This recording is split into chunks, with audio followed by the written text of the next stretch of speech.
Ráferezesz, mi? Ja. Na, valóra válik az álmodó Flack. Azok. A nevem Oki.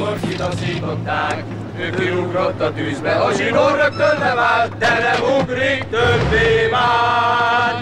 Glóri, glóri, helyre ostoba halál! Glóri, glóri, helyre ostoba halál!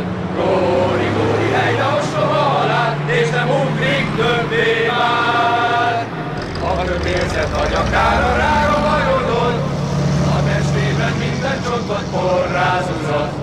Az ernyő lett a szemfedél, húzta maga után, és nem ugrik többé már.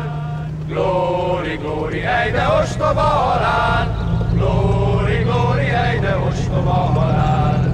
Glóri, glóri, ejde ostoba halál! Jól vagy, Dix? És nem ugrik többé már.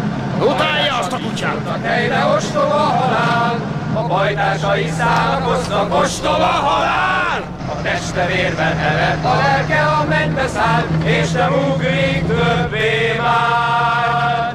Glóri, glóri, helyde ostoba halál! Glóri, glóri, helyde ostoba halál! Glóri, glóri, helyde ostoba halál! És nem ugrik többé már. A vesztüket érzik, komám! Ugyan már, ne károgjál itt nekem! Jönnek még szép idők, Webb! Ne aggódj! Amikor hazajutunk!